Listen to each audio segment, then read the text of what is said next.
Cíntia, estava louco para a sua chegada aqui. Ai, eu não consegui ver o debate inteiro ontem, porque eu dormi. Ninguém conseguiu, né? Porque é muito tarde, mesmo para mim é muito tarde, não dá, né? Mas eu ainda vi uns pedacinhos, porque ficava naquela acorda, dorme, mas também, olha, vou falar, era melhor nem ter visto aquilo, né? Muita baixaria, né? Muita baixaria, os comentaristas todos ficaram chocados, enfim, as pessoas falando assim. O comentário que eu ouvi na televisão aqui era o seguinte: puxa vida, os Estados Unidos não mereciam uma coisa dessa, né? Um debate desse, uma coisa horrorosa, um display assim de falta de educação, inclusive alguns criticando um pouco o Chris Wallace, que apesar de ser lá da Fox News, ele é um cara normalmente, como eu disse, né? Ontem meu marido fala que ele tem cérebro.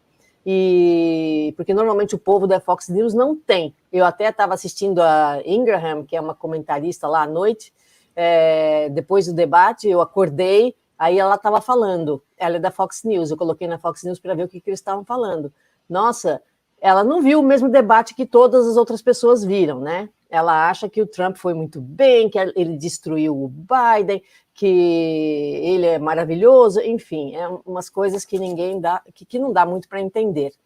Mas eu coloquei aqui alguns temas. Primeiro eu fiz assim um apanhado das manchetezinhas que eu vi nos jornais agora de manhã. Então, tem umas coisas assim, olha... Cíntia, antes de você dar a repercussão, deixa eu te falar, até onde eu fui sem dormir, foi logo no começo do debate, eu não aguentei dormir, porque eu acordo 4h30 da manhã, então já estava quase na hora de acordar, não dava.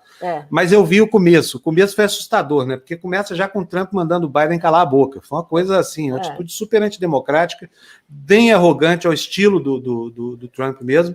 Agora, o Biden me pareceu melhor do que ele, viu? Como você falou ontem, que ninguém esperava nada dele, eu também não esperava nada, mas ele foi muito assertivo, né?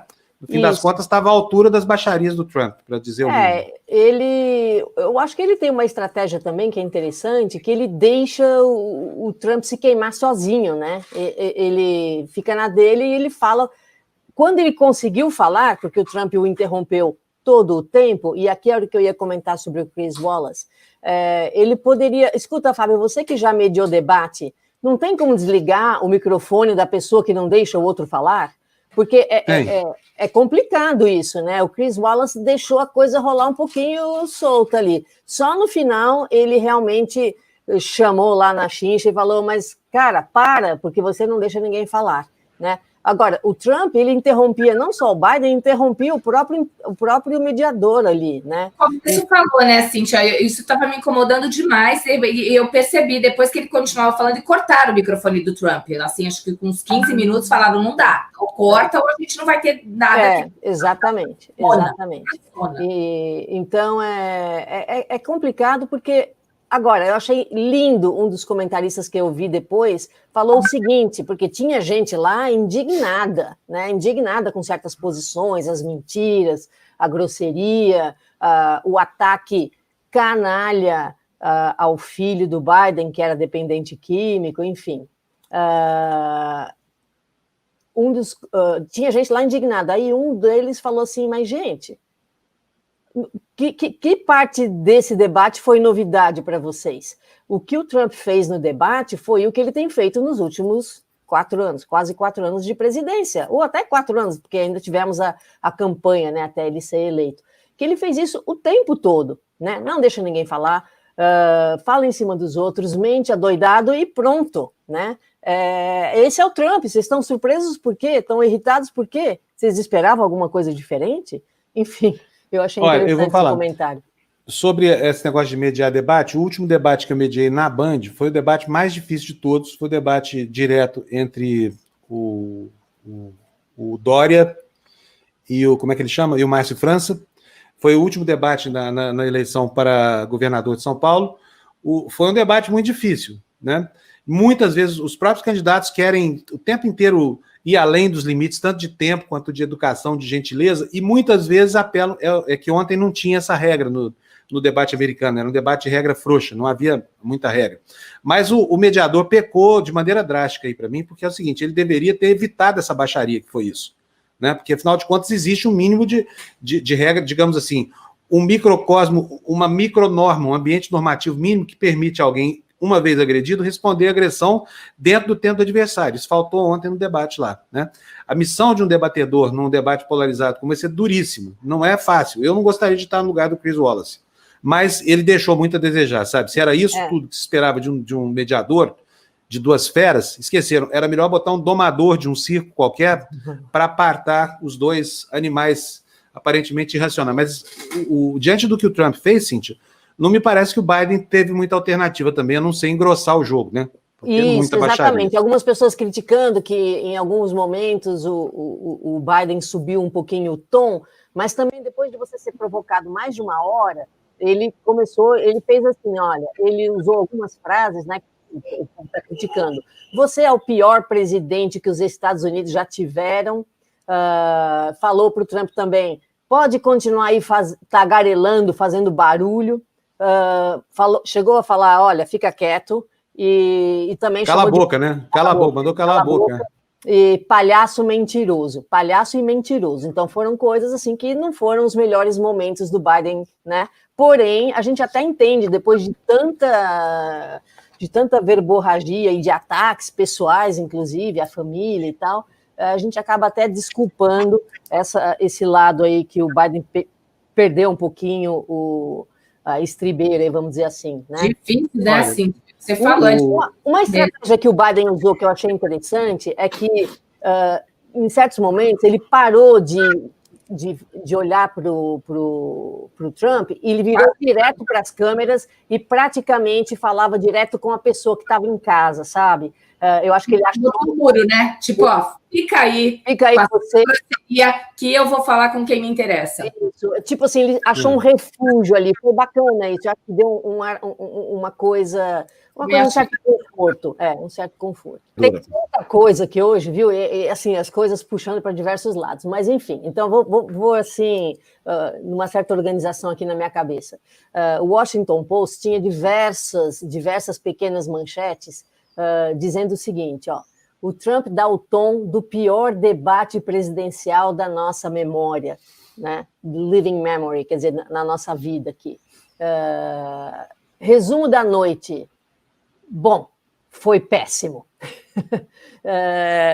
Aí, olha, eles usaram um trocadilho aqui chamando dumpster fire. Dumpster é o apelido do Trump, né? Dumpster é quando é um lixão, assim, onde você vai jogar as coisas, né? Dumpster fire, quer dizer, o fogo do dumpster. Trem descarrilhado. Os especialistas partilham suas reações chocadas e horrorizadas ao debate. Críticas ao Chris Wallace, né? Dizendo assim, olha, Chris Wallace tentou e falhou controlar o Trump. E é verdade mesmo, eu também acho que ele falhou. Eu não conseguiria também, não posso criticar o que eu não sei fazer, mas se a pessoa é lá o mediador do debate, ele tinha que ser um pouquinho mais firme ali, né? Trump explode o debate e ele mesmo. Então, isso daqui já dá uma noção do que os especialistas estão falando, que o Trump precisava de uma vitória clara nesse debate e isso ele não conseguiu. Olha, e aí tem uma manchete que diz o seguinte, apenas os meninos orgulhosos podem ter orgulho do hooliganismo do Trump. Meninos orgulhosos, eu traduzi aqui, são os The Proud Boys. É uma associação de extrema-direita racista, né, supremacistas brancos aqui, e houve uma pergunta ali durante o debate pedindo assim, para o presidente Trump rejeitar essa ação dos supremacistas brancos, e ele não o fez. É uma coisa que ficou muito entalada aí na garganta dos comentaristas. Então, o que o Trump disse? Ele simplesmente disse assim, olha aqui, Proud Boys, stand down and stand by. Acontece que isso pegou muito mal. Stand down, tudo bem, para, mas stand by, ficar de stand by, a gente até usa isso em português mesmo, né? Você fica aí do lado, tá? A hora que eu precisar, eu chamo para vocês atacarem, né? Então, isso daí pegou, assim, muito mal. E o próprio grupo, os The Proud Boys, eles começaram a celebrar nas redes sociais que o Trump tinha falado deles e que gostava deles, esse tipo de coisa. inclusive um comentarista da televisão falou, poxa, eu tenho um amigo lá na Califórnia que está assistindo o debate com um filho, uma criança, e a criança perguntou para o pai na hora, pai, será que a gente vai precisar comprar uma arma para a gente poder se defender nas ruas? Então, é um problema muito sério, essa falta de noção do Trump em não rejeitar esses grupos extremistas e racistas, né? Isso daí foi uma coisa muito feia desse debate. Enfim, o que mais que a gente pode falar desse debate? É feio, né? O que a gente pode falar mais do debate? Deixa eu ver aqui. A tática do Trump também... Eu tenho uma pergunta para te fazer sobre o debate. Na sua opinião, quem ganhou o debate? Olha, eu acho que esse debate não tem vencedor porque não houve debate, né?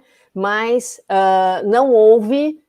Se você chegou nesse debate sem saber em que você ia votar e você quer olhar as propostas de um e de outro, você continua não sabendo em quem você vai votar, porque, primeiro, metade do que foi dito não dava para escutar porque o Trump estava gritando em cima do outro que estava falando.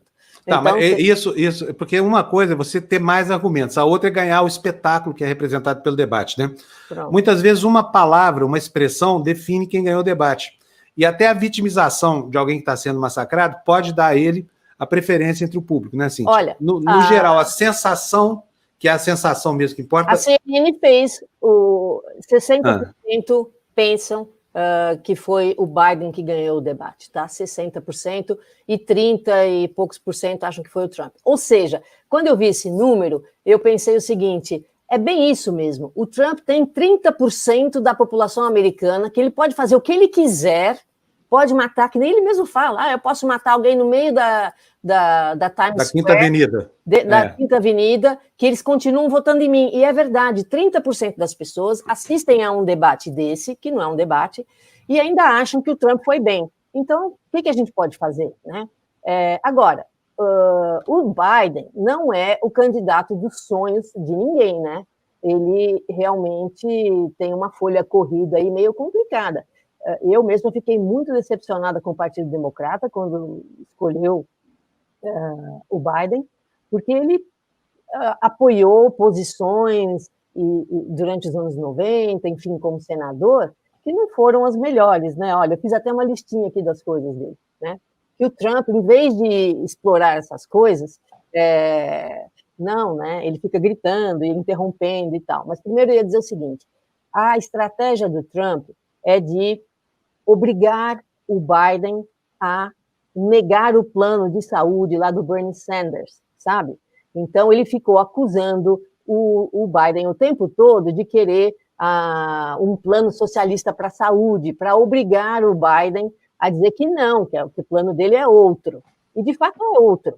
Mas o que ele quer com isso, o Trump? Ele quer irritar os democratas mais progressistas e fazer com que essas pessoas fiquem com raiva do Biden, porque o Biden não quer Medicare para todos, e fiquem em casa, não vão votar, e esses votos farão falta. Só que essa estratégia aí não vai funcionar, não, porque o próprio senador, o Bernie Sanders, já falou, não importa que o Biden não acolha as ideias mais progressistas que a parte mais progressista do Partido Democrata tem. No momento, a gente precisa derrotar o Trump, nós todos vamos sair para votar.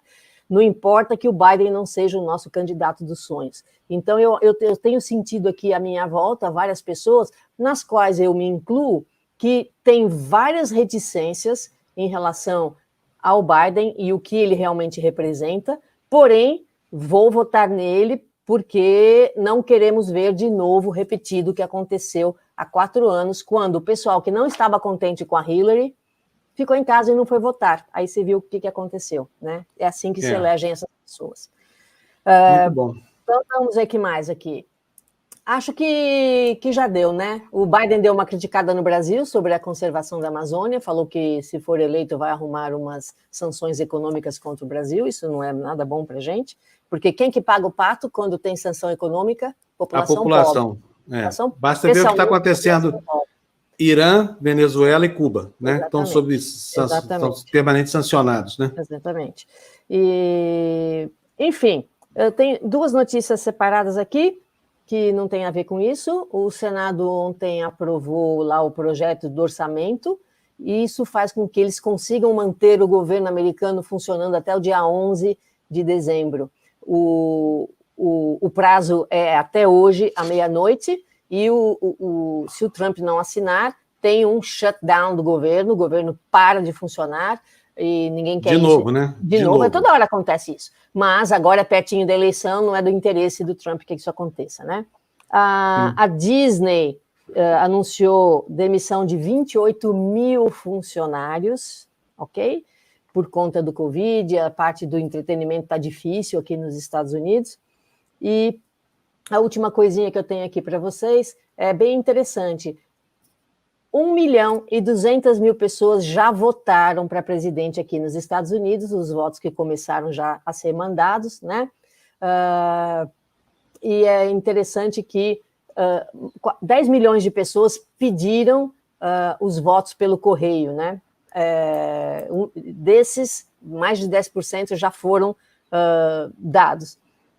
Um número interessante que eu achei foi que os democratas pedem muito mais os votos pelo correio do que os republicanos. Então, 52% democratas, 28% republicanos e 20% não afiliados, né? Nos estados da Flórida, Pensilvânia, Carolina do Norte, Maine e Iowa, que são os estados que deixam a gente saber desses números. O que significa que vai ter muito voto democrata pelo correio, o que significa que na noite da eleição não saberemos quem é o presidente. Vai ter que esperar esses votos serem contados, porque em alguns estados só se pode começar a contar os votos pelo correio a partir do fechamento das urnas do dia da eleição, que é 3 de novembro. Isso vai criar um problema, porque o Trump, de novo, ontem, no finzinho do debate, foi perguntado se ele ia falar para os seus apoiadores: calma, não vou declarar vitória caso eu seja o vencedor no dia 3, porque tem que contar os votos que vieram pelo correio. Adivinha o que o Trump fez? Falou que não vai respeitar, que os votos pelo correio não podem, estão fraudulentos, aquela história que a gente já sabe. E aí foi a vez do Biden. Nossa, ali, aquela fala dele foi muito bacana. Ele falou, não, claro que eu vou respeitar, vou falar para os democratas, vamos esperar a contagem de todos os votos, e se eu perder a eleição, eu perdi a eleição, e o presidente será o Donald Trump. Bem firme, bem tranquilo, vamos respeitar a democracia, e eu acho que ali foi uma fala muito bacana dele, e muito foi a última fala do debate. Foi realmente uma fala ponderada, e que, só para lembrar, se contrapõe ao discurso intolerante e inaceitável do Trump, que tem dito o tempo inteiro que não aceitará resultado contrário a ele nas eleições. Agora, Cíntia, eu quero aproveitar para mostrar aqui a capa do The New York Times, que é o jornal mais importante dos Estados Unidos, assumindo aqui uma posição analítica francamente favorável ao Biden. Tá aí, ó, with crosstalk, lies and mockery, Trump tramples. Aliás, fez até uma rima aqui, ó, um trocadilho, tramples, né? Saudade do Euler, que gostava dos trocadilhos. Tá aí, ó, trocadilho na capa do New York Times em inglês. Trump tramples decorum in debate with Biden. Com conversa fiada, né? Conversas laterais, mentiras, zombaria. Trump atropela o decoro no debate com Biden. Quer dizer, uma posição do jornal francamente a favor da vitória do Biden no debate de ontem, né? Todos esses jornais, né? O New York Times, o Washington Post, tem essas manchetes falando da falta de modos, digamos assim, do Trump, e como isso fez com que o Biden parecesse até melhor do que ele é, na verdade.